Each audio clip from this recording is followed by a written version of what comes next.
सप्तदश अध्याय।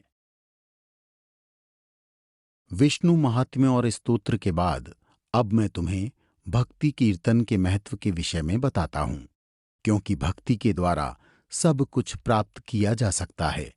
भक्ति से भगवान जितने प्रसन्न होते हैं उतने अन्य किसी भाव से नहीं। मनुष्य को चाहिए कि वह नियमित रूप से हरि का स्मरण करे और भक्ति के साधनों से भक्ति करे। मनुष्य को चाहिए कि वह अपने भाव के आवेश में मग्न होकर भगवान का कीर्तन करे। इस संसार में भगवान के दोनों चरण ज्ञान प्रदान करने वाले हैं, और भगवान के भक्त जो परम श्रद्धा से विष्णु का नाम लेते हैं वे वैष्णव हैं। कीर्तन और गुण श्रवण करने से भक्ति का भाव पूरा होता है। इसका अर्थ यह है कि केवल भगवान की कथा सुनने से फल नहीं मिलता, भगवान के प्रति प्रेम और भक्ति का होना भी आवश्यक है। जो सर्वात्मा स्वरूप भक्ति भाव से अपने भाव का निवेदन भगवान के प्रति करता है वह शुद्ध भागवत होता है और अर्चना करके परम पद को प्राप्त होता है। भगवान की भक्ति 8 प्रकार की होती है। यदि कोई मलेच्छ व्यक्ति भी भगवान की भक्ति करता है तो वह भी ब्राह्मणों की तरह मुक्ति को प्राप्त हो जाता है। भक्ति करने वाला व्यक्ति चाहे चांडाल ही क्यों न हो, उस पर भी भगवान प्रसन्न हो जाते हैं, क्योंकि जब वह कह देता है कि मैं तेरा हूं तो उस पर भगवान की कृपा अपने आप हो जाती है। विष्णु की भक्ति से उतना ही फल मिलता है जितना सहस्रों मंत्रों के द्वारा यज्ञ करने से और वेदांत का ज्ञान प्राप्त करने से। निरंतर एकांत में भजन स्मरण और कीर्तन करने वाला व्यक्ति भगवान विष्णु को बहुत प्रिय होता है। सच्चा भक्त आपत्ति के समय में भी भगवान की भक्ति को नहीं छोड़ता। उसकी वृत्ति भगवान को छोड़कर किसी दूसरे में नहीं रमती। उसकी दृढ़ता अखंड रहती है। मनुष्यों में वह व्यक्ति अधर्मी होता है जो सर्वेश्वर में भक्ति नहीं रखता। वेद शास्त्रों को पढ़ने वाला व्यक्ति भी जब तक भगवान विष्णु की भक्ति नहीं करता तब तक उसे परम पद प्राप्त नहीं होता। उत्तम गति की प्राप्ति के लिए विष्णु भक्ति मुख्य आधार है। विष्णु का भक्त प्रत्येक लोक में अपने अशुद्ध आचरण से मुक्ति पाकर परम पद को प्राप्त होता है। जब मनुष्य भगवान की कृपा से ही उसकी भक्ति करता है तो उसका संसार से उद्धार हो जाता है। भगवान का नाम लेने से जो सहज ही रोमांचित होता है वह परम पद को प्राप्त करता है। यमराज को मालूम है कि जो वैष्णव भक्त है उन्हें उनके दूत कभी नहीं छेड़ते। भक्ति के पूर्व यदि किसी मनुष्य ने कोई दुराचरण भी किया हो तो वह भक्ति के प्रताप से पाप मुक्त हो जाता है। भगवान की अनन्य भाव से भक्ति करने वाला व्यक्ति धर्मात्मा होता है और अपने सत्कर्मों का फल प्राप्त करता है। सार यह है कि विष्णु भक्त का कभी नाश नहीं होता। भगवान की भक्ति से धर्म, अर्थ और काम और मोक्ष की प्राप्ति होती है। भगवान की भक्ति को अपने मन में धारण करने वाला मनुष्य मोक्ष का अधिकारी हो जाता है। भगवान हरि की माया त्रिगुणात्मिका है। उसको जान लेना और त्यागना दोनों ही बहुत कठिन है। जो मनुष्य इस 3 गुण वाली माया को जान लेते हैं वे हरि की शरण से माया से पार हो जाते हैं। इस संसार में उन्हीं भक्तों का कल्याण होता है जो भगवान की पूजा करते हैं और भक्ति भाव से उनका स्मरण करते हैं। अनेक दानों के द्वारा भगवान को उतना संतोष नहीं होता जितना कि शुद्ध आत्मा से की गई भक्ति से। भक्तों के साथ समागम और सत्संग भगवान की भक्ति का एक आधार है।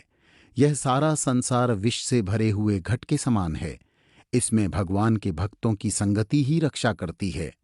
सत्पुरुष और सत्पुरुषों की संगति भक्ति भाव को व्यापक करती है। जिस परिवार में कोई वैष्णव भक्त पैदा नहीं होता उस परिवार के पितृगण उपेक्षित रहते हैं, और जहां विष्णु भक्त होता है वहां के पितृगण बहुत प्रसन्न रहते हैं। अज्ञानी पुरुष भगवान विष्णु की भक्ति से देवलोक में पहुंच जाते हैं। अनेक महापापी अपने अंत समय में भगवान के स्मरण से परम गति को प्राप्त हुए। भगवान का चिंतन करते हुए मनुष्य को चाहिए कि वह जगत के साक्षी स्वरूप भगवान को ही अपना सब कुछ अर्पित करे। इस प्रकार मैंने आपको भगवान जनार्दन के स्वरूप को बताते हुए उनके महात्म्य और प्रभाव का वर्णन कर दिया। यह हमेशा याद रखना चाहिए कि परम तत्व भगवान ही हमेशा चिंतनीय है और ज्ञान के स्वरूप हैं और उनकी भक्ति विशुद्ध और विमल हृदय में रहती है। भगवान विष्णु की भक्ति से मोक्ष प्राप्त होता है और संपूर्ण पापों को नष्ट करके आवागमन से छुटकारा पाने का मूल आधार भी भगवान विष्णु की भक्ति में है। जो मनुष्य संसार में सुख की कामना करता है और संतोष को पाना चाहता है, उसे चाहिए कि अपने संपूर्ण कर्मों को भगवान को समर्पित करके उनका पूजन और अर्चना करते हुए जीवन यापन करे। शुद्ध स्वरूप संपूर्ण संसार की रचना करने वाले विनाश के कारण भगवान वासुदेव सर्वाधार हैं। जीवन मरण के कार्य कारण और मोक्ष के आधार भगवान विष्णु ही हैं।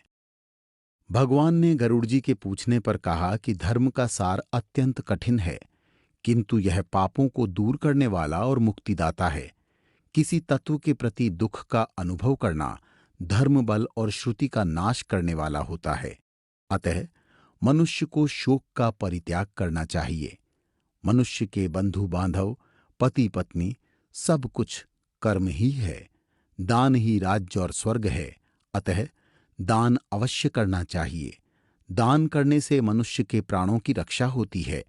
जो मनुष्य ब्रह्मचर्य का पालन, तप, यज्ञ को त्याग देते हैं, वे नरक के द्वार पर जाते हैं, और जो यज्ञ करते हैं, देवों की अर्चना वंदन करते हैं और सत्कर्मों में ही अपना मन लगाते हैं, वे स्वर्ग जाते हैं।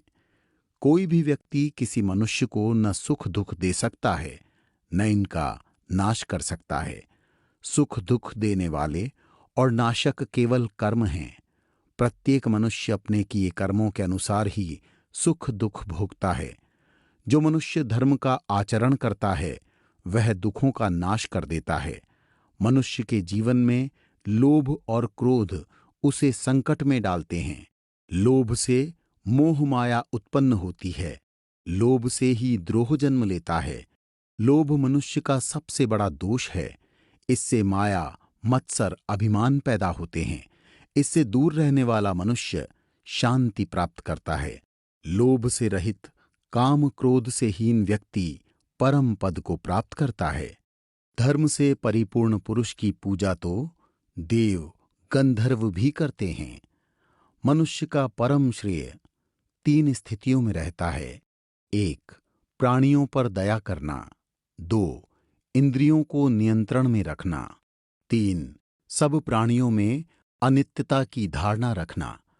जो मनुष्य मृत्यु को जानकर भी धर्म का आचरण नहीं करता, उसका होना दूधहीन बकरी के गले में थन के समान होता है।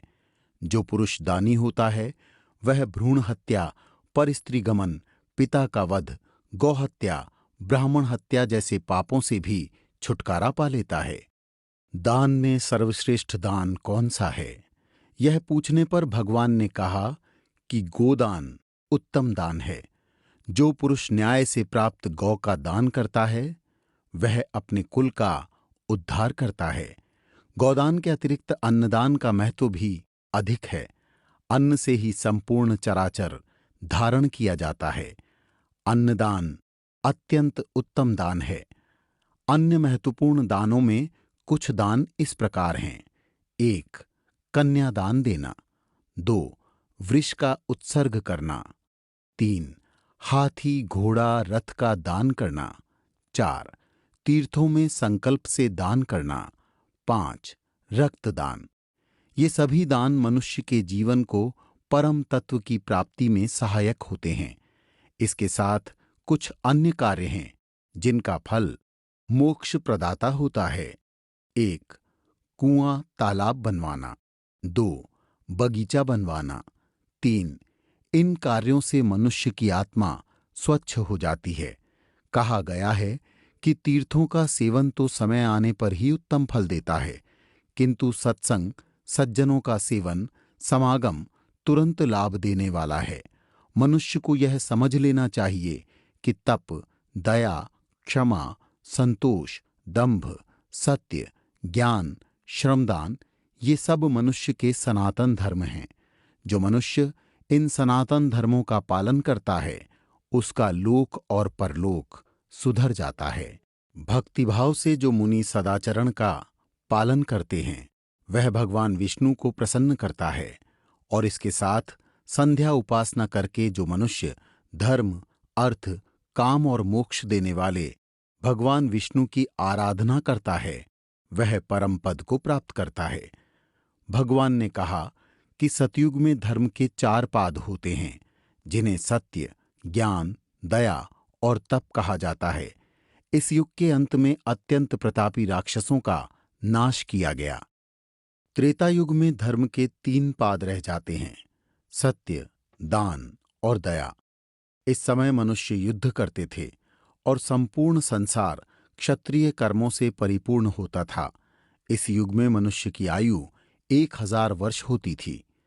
द्वापर युग में धर्म 2 पादों वाला हो गया और कलयुग में धर्म 1 पाद वाला रहा। इस युग में भगवान विष्णु ने व्यास के रूप में शरीर धारण किया और वेदों का विभाजन करके अपने शिष्यों को पढ़ाया। उन्होंने ऋग्वेद पेल को पढ़ाया, जैमिनी को सामवेद पढ़ाया और सुमंतु को अथर्ववेद पढ़ाया तथा महामुनि को यजुर्वेद पढ़ाया। इसके बाद उन्होंने वंशपायन के साथ 18 पुराणों का अध्ययन कराया। इन सब पुराणों के 5 लक्षण हैं। इनमें सर्ग, प्रतिसर्ग, वंश, मनवंतरों का वर्णन और अनेक वंशों के चरित्र होते हैं। द्वापर युग के अंत में भूमि के बहुत भारी भार को भगवान हरि ने दूर किया था। जब धर्म का केवल एक ही पाद यहां स्थिर रहा था, उस समय भगवान अक्षत ने कृष्णावतार धारण किया। उस समय मनुष्यों के आचार बहुत दूषित हो गए। इस युग में दया नहीं रहती और सत, रज और तम, वे गुण सभी काल से संप्रेषित होकर आस्था में परिवर्तित हो जाते हैं। जिस समय सत्व की अधिकता रहती है और मन, बुद्धि, इंद्रियां उसी प्रकार की होती है, उस समय कृतयुग जानना चाहिए। मनुष्य उस समय ज्ञान तथा तपस्या में रत रहा करते हैं। जिस समय देहधारिक रतिकाम्य कर्मों में भक्ति वश में हुआ करती है, उस समय त्रेता युग होता है। हे शौनक, इसे रजोगुण की उत्पत्ति का वैभव ही समझो। जिस समय लोभ, असंतोष, मान, दंभ, मत्सर और केवल कामना से युक्त कर्म होते हैं, उसे द्वापर युग समझो। इससे रजोगुण और तमोगुण की ही प्रबलता रहती है। जिस समय सदा मिथ्या, तंद्रा, निंद्रा और हिंसा आदि के साधन होते हैं तथा शोक, मोह, भय, दैन्य हुआ करते हैं, वह कलयुग कहा गया है। जनपद दस्युओं के द्वारा आक्रांत होते हैं और वेद पाखंड के द्वारा दूषित हो जाते हैं। यह सब कलयुग का प्रभाव है। कलयुग में राजागण प्रजाजनों में शिक्षा की याचना करते हैं और ये सभी शिशन तथा उदर की पूर्ति में ही परायण रहने वाले होते हैं। ब्रह्मचारी, व्रत रहित, शौचाविहीन भिक्षु और कुटुंबी होंगे। जो तपस्वी नामधारी पुरुष होंगे वे ग्रामों के अंदर निवास करने वाले हो जाएंगे। संन्यास धारण करने वाले लोग महान धन के लालची हो जाएंगे। साधुगण वे कहलाएंगे जिसके शरीर का आकार छोटा होगा। अधिक आहार करने वाले और चोरी करने वाले होंगे। भृत्य अपने स्वामियों को त्याग दिया करेंगे। तापसगण अपने व्रतों को छोड़ दिया करेंगे। शूद्र लोग दान ग्रहण किया करेंगे। वैश्य लोग तपस्या में परायण होंगे। सभी मनुष्य उद्वेग से युक्त रहेंगे और सारी प्रजा पिशाचों के तुल्य हो जाएगी। अन्याय के भोजन के द्वारा लोग अग्नि देवता और अतिथियों का पूजन करेंगे। जब कलियुग प्राप्त होगा तो पितृगण को कोई भी उदक क्रिया नहीं करेगा। हे शौनक, कलयुग में सभी मनुष्य स्त्रियों में ही परायण और शूद्र प्राय हो जाएंगे। लोगों के संतान अत्यधिक होगी और वे सब भाग्यहीन हुआ करेंगे। स्त्रियां ऐसी अभागिनी होंगी कि अपने सिरों के खुजलाने में तत्पर रहेंगी और भर्तसित होकर बड़ों की आज्ञा का खंडन किया करेगी। लोगों में पाखंड इतना अधिक हो जाएगा कि उसमें अपहृत होकर वे मनुष्य विष्णु का पूजन भी नहीं किया करेंगे। हे विप्रगण, इन दोनों से दूषित कलयुग में एक ही महान गुण होता है, और वह यह है कि केवल भगवान श्री कृष्ण के कीर्तन से ही इस कलयुग में कहा बंधन का त्याग हो जाता है। सतयुग में यज्ञादि के द्वारा, त्रेता में जपादि के द्वारा तथा द्वापर में परिचर्या के द्वारा जो पुण्य फल होता है, वह पूरा फल इस कलयुग में केवल भगवान श्री हरि के नाम संकीर्तन से हो जाता है। हे शौनक, इसीलिए भगवान हरि का नित्य ही ध्यान एवं पूजन करना चाहिए।